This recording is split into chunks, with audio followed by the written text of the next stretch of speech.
नमस्कार दोस्तों, आप सभी का एक बार फिर से बहुत बहुत स्वागत है आपके अपने YouTube चैनल पर। इस समय की दोस्तों तमाम बेहद बड़ी खबरें, मुख्य समाचार सामने निकल के आ रहे हैं दोस्तों, जहां पर चलेंगे एक एक करके देश दुनिया की तमाम बेहद बड़ी खबरें आगे इसी वीडियो में जानेंगे। लेकिन उससे पहले दोस्तों आप लोगों से एक छोटा सा निवेदन है कि अगर आप लोग भी जबरदस्त तरीके से खुल करके गोदी मीडिया का विरोध करते हैं, बहिष्कार करते हैं, तो आप लोग अभी इस वीडियो को लाइक करके लाल कलर के सब्सक्राइब बटन को दबा करके चैनल को फ्री में सब्सक्राइब करके घंटी जरूर दबाइए दोस्तों, और लगातार हमारे साथ बने रहिए। दरअसल दोस्तों पहली और बेहद बड़ी खबर सामने निकल के आ रही है, आप लोगों को बताते चले।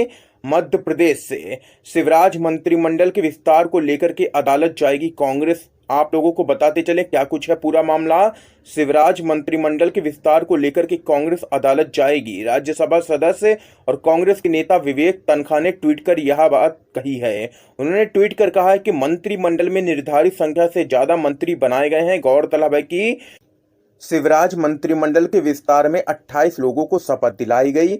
28 नए चेहरों के शपथ लेने के साथ ही शिवराज मंत्रिमंडल में मुख्यमंत्री समेत कुल सदस्यों की संख्या अब 34 हो गई है। वैसे राज्य विधानसभा की जो सदस्य संख्या 230 है, उसके अनुसार प्रदेश में अधिकतम 35 मंत्री हो सकते हैं, लेकिन 2 विधायकों की मृत्यु और 22 सिंधिया समर्थक विधायकों के इस्तीफे के कारण इस वक्त विधानसभा की सदस्य संख्या 206 है। इसी को लेकर के कांग्रेस ने अदालत जाने की बात कही है। यहाँ पर राज्यसभा सदस्य और कांग्रेस के नेता विवेक तनखा ने ट्वीट कर कहा है कि विस्तार में विधायकों की प्रभावी संख्या 206 के 15% से ज्यादा मंत्री बनाकर कानून तोड़ा गया है। कांग्रेस इस गैर कानूनी मंत्रिमंडल के खिलाफ कोर्ट जाएगी। ये यहाँ पर बड़ी अपडेट सामने निकल के आई। तो वहीं दोस्तों एक और बड़ी खबर आप लोगों को बताते चले।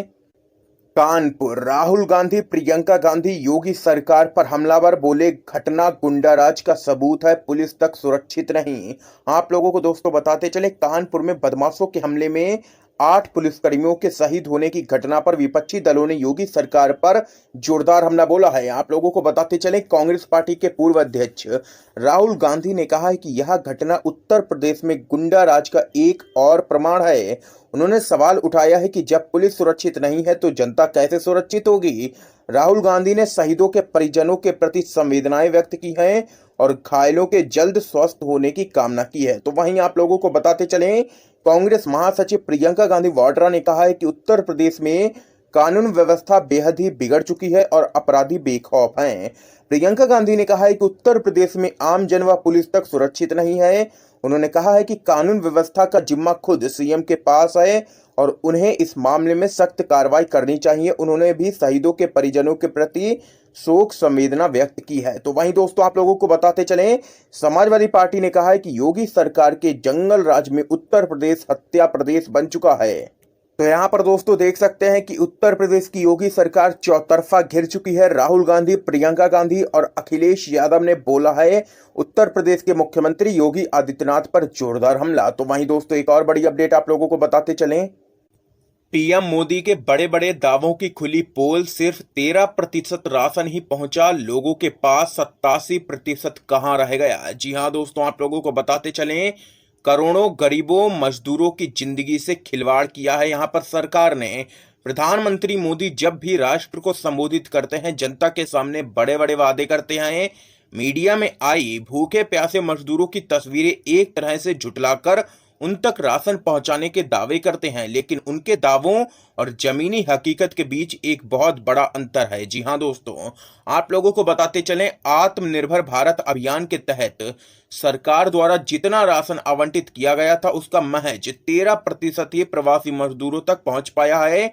ये आंकड़ा बेहद ही शर्मनाक है। ये यहाँ पर दोस्तों बड़ी खबर सामने निकल के आई है, जिसके बाद केंद्र की मोदी सरकार चौतरफा घिरती हुई यहां पर नजर आ रही है और कांग्रेस पार्टी ने भी इस मुद्दे पर मोदी सरकार को घेरना शुरू कर दिया है। तो वहीं दोस्तों एक और बड़ी खबर आप लोगों को बताते चलें, इंदिरा गांधी लेह गई थी तो पाकिस्तान टूट गया, देखते हैं मोदी जी क्या करेंगे। ये यहाँ पर कहना है कांग्रेस पार्टी के नेता मनीष तिवारी का। आप लोगों को दोस्तों बताते चलें, कांग्रेस पार्टी के वरिष्ठ नेता मनीष तिवारी ने इंदिरा गांधी के लेह दौरे की एक तस्वीर साझा की है।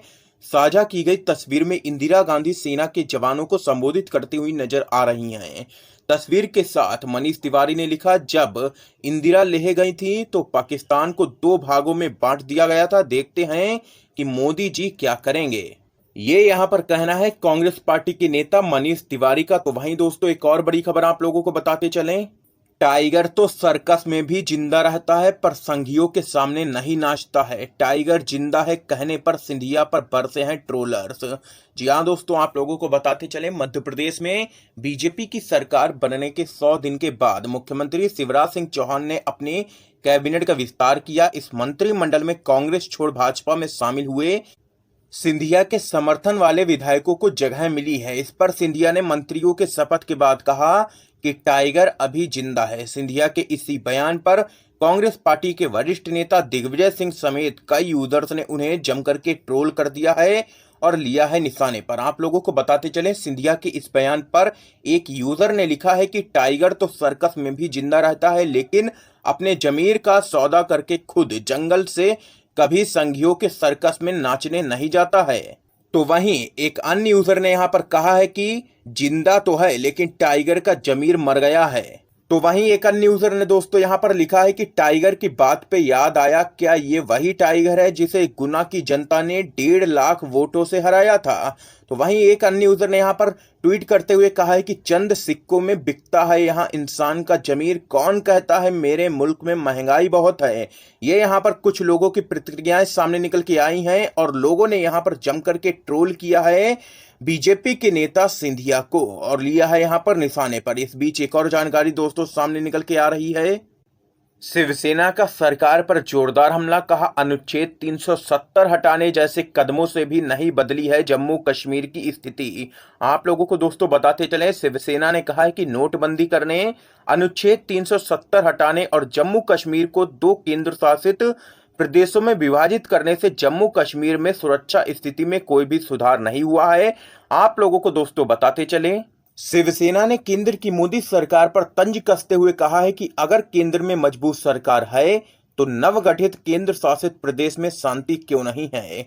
इसने कहा है कि अनुच्छेद 370 हटाए जाने और जम्मू कश्मीर को 2 केंद्र शासित प्रदेशों में विभाजित किए जाने के बावजूद स्थिति जस की तस है। शिवसेना ने पार्टी के मुखपत्र सामना में एक संपादकीय में कहा है कि सड़कों पर हर रोज खून बह रहा है और निर्दोष लोगों की जान जा रही है। लगातार नोटबंदी के बावजूद आतंकी गतिविधियों और फर्जी नोटों के चलन से कोई भी राहत नहीं है। ये यहाँ पर शिवसेना ने जोरदार हमला बोला है केंद्र की मोदी सरकार पर। इस बीच एक और जानकारी दोस्तों सामने निकल के आ रही है, सरकार प्राइवेट लैंड पर नई रेल लाइन बनाकर चलाए प्राइवेट ट्रेनें, आम आदमी पर आखिर डाका क्यों। कांग्रेस पार्टी के प्रवक्ता गौरव वल्लभ ने पूछे 3 सवाल और किया केंद्र की मोदी सरकार पर जोरदार हमला। आप लोगों को दोस्तों बताते चलें केंद्र सरकार ने 109 रूट के लिए 151 मॉडर्न ट्रेनें चलाने की मंजूरी दी है। विपक्षी पार्टियां सरकार के इस फैसले की कड़े शब्दों में निंदा कर रही हैं और उस पर रेलवे के निजीकरण का आरोप लगा रही हैं। अब कांग्रेस पार्टी के नेता गौरव वल्लभ ने भी सोशल मीडिया पर एक वीडियो पोस्ट कर सरकार से इस संबंध में 3 सवाल पूछे हैं। गौरव वल्लभ ने कहा है कि भारतीय रेल का हमारे जीवन पर और हमारी अर्थव्यवस्था पर बड़ा अहम रोल है। आप लोगों को आगे बताते चलें, गौरव वल्लभ ने सरकार के खिलाफ आरोप लगाते हुए कहा कि रेल बजट और आम बजट का विलय करने का कारण आज समझ में आ रहा है। दरअसल सरकार की मंशा रेलवे का निजीकरण करने की थी। गौरव वल्लभ ने कहा कि आज उसी को लेकर वह सरकार से 3 सवाल पूछना चाहते हैं जिनका सरकार को जवाब देना चाहिए। आप लोगों को बताते चले कांग्रेस के नेता गौरव वल्लभ ने पूछा कि रेलवे का संचालन अनुपात क्यों बढ़ गया है। अपनी बात समझाते हुए वल्लभ ने कहा कि संचालन अनुपात का मतलब है कि 100 रुपए की कमाई पर रेलवे का खर्च कितना है। 2013-14 में रेलवे का संचालन अनुपात 87.8 था, तो वहीं आज बढ़कर के ये 120 क्यों हो गया है। ये यहाँ पर पहला सवाल पूछा है गौरव वल्लभ ने। गौरव वल्लभ ने आगे कहा है कि देश के 68,000 किलोमीटर के रेलवे ट्रैक में से 50% पर 96% मालगाड़ी और यात्री गाड़ियां चलती हैं। अब सरकार ने 151 निजी ट्रेनों को भी इसी ट्रैक पर चलाने का ऐलान किया है।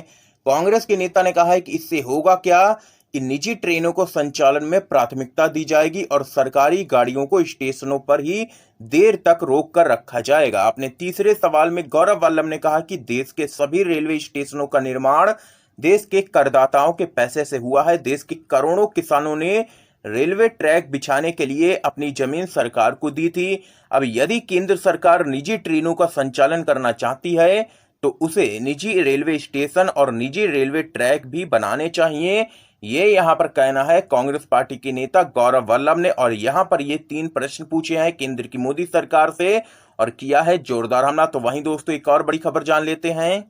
सोनिया गांधी ने पीएम मोदी को लिखा पत्र, मेडिकल कॉलेजों में ओबीसी आरक्षण सुनिश्चित करे सरकार। जी हां दोस्तों, आप लोगों को बताते चलें, कांग्रेस अध्यक्ष सोनिया गांधी ने प्रधानमंत्री नरेंद्र मोदी से आग्रह किया है कि देश के सभी राज्यों एवं केंद्र शासित प्रदेशों के मेडिकल शिक्षण संस्थानों में ओबीसी आरक्षण का अनुपालन सुनिश्चित किया जाए। सोनिया गांधी ने इस मसले पर पीएम मोदी को एक पत्र लिखा है। पत्र में उन्होंने कहा है कि नीट के जरिए मेडिकल संस्थानों में होने वाले दाखिले के संदर्भ में ओबीसी छात्रों को आरक्षण की सुविधा नहीं मिल पा रही है। आप लोगों को दोस्तों बताते चलें, सोनिया गांधी ने पीएम मोदी को लिखे पत्र में कहा कि राज्य के मेडिकल संस्थानों में ओबीसी आरक्षण नहीं दिया जाना 93वें संवैधानिक संशोधन का उल्लंघन है और इससे योग्य ओबीसी छात्र मेडिकल शिक्षा हासिल करने से वंचित रह जाते हैं। ये यहाँ पर सोनिया गांधी ने पत्र में लिखा है जो उन्होंने पीएम मोदी को लिखा है। तो यहाँ पर दोस्तों आज की ये तमाम बेहद बड़ी खबरें सामने निकल के आई जो हमने आप लोगों तक पहुंचाई हैं। दोस्तों वीडियो पसंद आया हो तो इस वीडियो को लाइक करके ज्यादा से ज्यादा शेयर कीजिएगा, अपने सभी दोस्तों तक इन खबरों को जरूर पहुंचाइएगा और चैनल को सब्सक्राइब करके बेल के आइकन को जरूर दबा दीजिए। दोस्तों आप सभी का बहुत बहुत धन्यवाद।